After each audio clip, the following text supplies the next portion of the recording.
Before dawn, Jess Highway, Howard Easer Old Kenworth, Rosie, out of Redline Transport's Dallas yard. The engine rumbled like an old friend, steady and proud, with her thermos of black coffee on the dash. Jess set her route, not the one dispatch expected. At headquarters, Kyle Reynolds, a young dispatcher fresh from college, frowned at his tablet. "She's veering west again," he muttered. "Adding 40 miles to Amarillo makes 0 sense.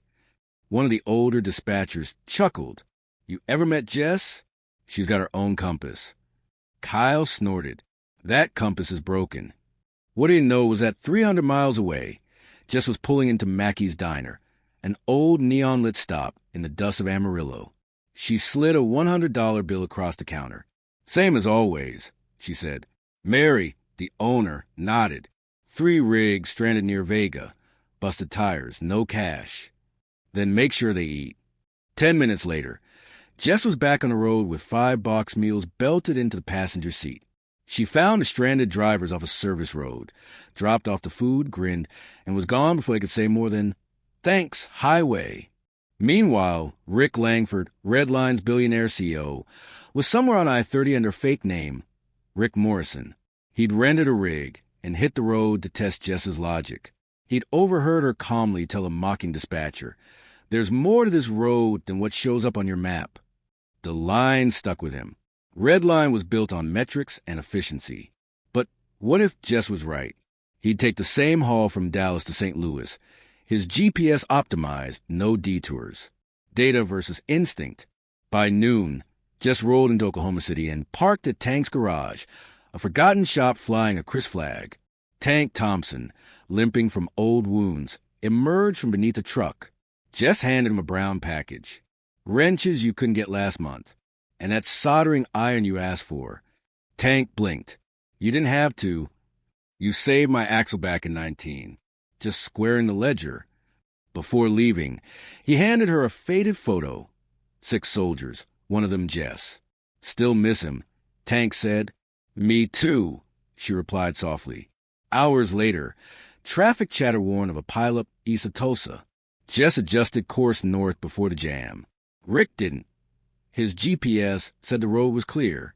An hour later, he sat trapped behind a concrete barrier and a washed-out bridge. The shortcut his map promised didn't exist anymore. By sunset, Jess reached Springfield, Missouri, stopping at a dim warehouse behind a clothes depot. Inside were pallets of canned food and sleeping bags, supplies she'd been quietly delivering for veterans. "We're low on water and jackets." One said, "I've got both," Jess replied, unloading cases marked Fort Worth School Drive. Hundreds of miles south, Rick fought a lightning storm on what was supposed to be the fastest route. His GPS lagged, the rain slammed and his nerves frayed. At last, his CB crackled. "Breaker 19, that you stuck behind the tanker earlier?" It was Jess. Calm, almost teasing. "Next time, you might want to ask the road before trusting the map." Rick stared through the rain. For the first time in years, he didn't know what to say, so he just listened. The next morning, Jess spotted a boy on the shoulder near Tulsa, maybe 15. Alone, backpack clutched to his chest, no sign, no wave, just waiting. She pulled over, hazards blinking. "You looking for a ride?" "Anywhere west," he murmured. "You got a phone?" He shook his head. "Name's Dylan." Jess sighed. "You're not getting it unless I call someone who cares about you." The boy hesitated, then handed over a crumpled scrap of paper with a number. Jess dialed. A panicked voice answered. "Who is this?" "I found a boy outside Tulsa. Says his name's Dylan." "Oh, my God, yes. That's my son. Is he hurt?" "He's fine," Jess said softly. "He's tired. Said he left because he didn't know what else to do. There's a shelter on the north side of town. Safe place. Can you get there in an hour?" "I'll be there. Please, tell him I'm coming." Jess hung up, handed back the paper. "I'm not taking you west," she said gently. "But I'll take you somewhere better." He climbed in without argument. They drove mostly in silence. After a while, he asked, "You ever leave without a plan?" "Yeah," Jess said. "Sometimes the road's the only quiet you've got." At the shelter, A weathered church with bright murals and the smell of chili. Jess parked. Moments later, a car screeched up. A woman jumped out, crying, calling his name.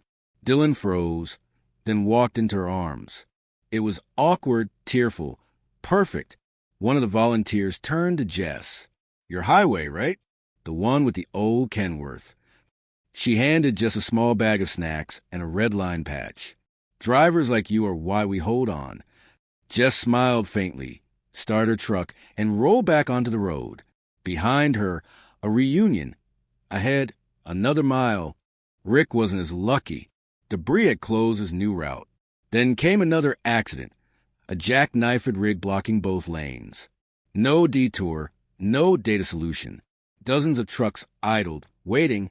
Rick cursed under his breath, ready to call HQ, until a familiar rumble approached. Jess pulled up on the opposite shoulder, toolbox in one hand, 2 wrap sandwiches in the other. "Still trusting that app?" she grinned. Rick blinked.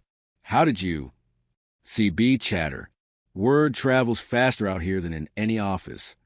In 20 minutes, Jess had helped the stuck driver secure his load, cleared space for others to pass, and handed food to nearby drivers. When she leaned on Rick's hood, offering him a sandwich, she said casually, "You can thank me by not pretending you're just some freelance driver." Rick froze. "That rental rig? It's red lines. And your face was on Forbes, 2 years ago?" "You knew." "You're not the first suit to follow me," Jess said. "But you're the first one who actually listened."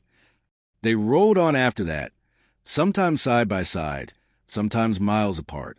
When Jess turned toward an old Texaco station outside Veneta, Rick followed. A man in a wheelchair rolled out. "Jess, you made it." "Hey, Ramon." She handed him boxes, red line hats, shirts, filters for a fundraiser. Figured these might help. "They will," Ramon said. "Tell Redline thanks for not forgetting us." Rick stood back, watching.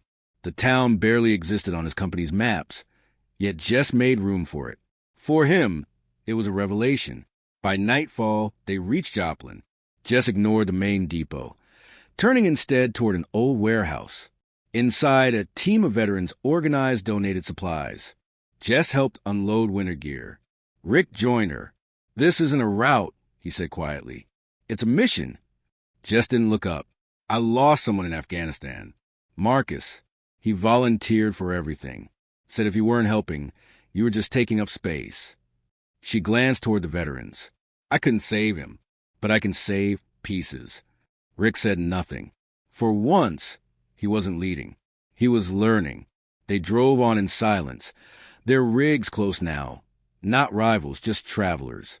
The next day at school, everyone was talking about the fight. No one dared to mention Luca by name, but the bruised faces of the 3 boys told the story.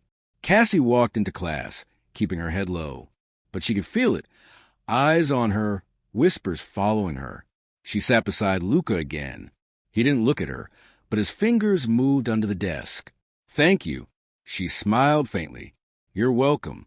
From that day, something changed. They began to talk, silently, constantly, between classes, during lunch, even across the hallway. Cassie would sign something funny, and Luca's shoulders would shake with silent laughter. It was strange how natural it felt, how easy it was to forget who he was, the mafia boss's son, feared by the whole city. To her, he was just Luca, the boy who loved stray cats, old jazz, and had a smile that looked like sunlight trying to escape a storm. But not everyone liked what they saw. One afternoon, a black car was waiting for Cassie outside the school gates. The driver rolled down the window. "Miss Cassie, Mr. Moretti would like to see you." Her stomach turned cold. Inside the mansion, the air felt heavy. The walls whispered of money, power, and danger. And sitting behind a grand oak desk was Adrian Moretti, Luca's father. He didn't stand when she entered. His gaze was sharp, calculating. "You've been spending time with my son." Cassie's voice trembled. "Yes, sir." "He doesn't talk to anyone," Adrian said quietly. "Not since the accident." Cassie swallowed hard. She didn't ask what accident. Adrian leaned forward. "My son is fragile. I can't have anyone hurting him, not even unintentionally." I would never hurt him, Cassie whispered. For a moment, something flickered in his eyes. Then he nodded to the guards. Take her home. That night, Cassie couldn't sleep. The warning was clear, but so was the ache in her chest. She didn't want to stop seeing Luca. The next morning, Luca wasn't at school, nor the next. On the third day, Cassie gathered her courage and went to the Moretti mansion again. The guards hesitated, but one of them whispered, "He hasn't eaten in 2 days. Maybe you can get through to him." She found him sitting by the grand piano, eyes empty. "Luca," she signed. He didn't respond. She walked closer, kneeling in front of him. "Are you mad at me?" His fingers finally moved. He said, "You can't come anymore. He'll hurt you." Her throat tightened. "I don't care." Something inside him broke. His expression cracked, raw pain flashing through. His hands trembled as he signed. "Everyone leaves. I don't want to lose you, too." Cassie's eyes filled. She reached forward and placed her hand over his. "Then don't let me go." And just like that, his arms wrapped around her. For the first time, she felt his heart beating against hers, silent, strong, alive. But peace never lasted in the Moretti world. Weeks later, a shootout erupted near the school. The news spread fast. Rival gangs had ambushed one of Adrian Moretti's shipments. Rumors said Luca had been seen there. Cassie ran through the chaos until she saw him, blood on his shirt, clutching his side. She fell to her knees beside him. "Luca." He couldn't speak, but his hands moved weakly. "You shouldn't be here." Tears spilled down her cheeks. "And leave you? Never." The sirens wailed in the distance. She pressed her hands over his wound, praying, "Stay with me." He reached up, brushing her tears away. Then his fingers formed slow, shaky words. "You taught me to talk again." She let out a broken laugh. "Then don't stop now." Days later, he woke up in a hospital bed. Cassie was there, asleep by his side, her hand still holding his. When she opened her eyes, he was watching her, and for the first time, she heard his voice, hoarse, low, uncertain. "Cassie." She froze. "You spoke." He nodded, eyes shining with tears. "You made me want to." The doctor later said it was a miracle. Years of silence, gone in one night. But Cassie knew the truth. It wasn't magic. It was trust. Months passed. Luca began to attend therapy, speak more, laugh more. Adrian Moretti changed too, in his quiet, stoic way. One day, he asked Cassie to stay after dinner. "You've done something I couldn't," he said softly. "You gave my son his voice back." Cassie smiled. He always had it. He just needed someone to listen. Adrian looked at her for a long moment before nodding. "Then maybe it's time I start listening too." Their story spread through whispers and rumors. How the Mute Mafia heir had fallen in love with a girl who spoke with her hands. People still stared, still whispered, but Luca didn't care. Not anymore. One evening, under the fading orange sky, he stood with Cassie on the school rooftop, the same place where they'd first signed each other. He reached into his pocket and took out a small silver pendant. Inside was engraved a single word in sign language, "Forever." Cassie smiled, tears glimmering in her eyes. She signed, "You're not alone anymore." And for the first time, he replied not with hands, but with words soft and certain. "I know.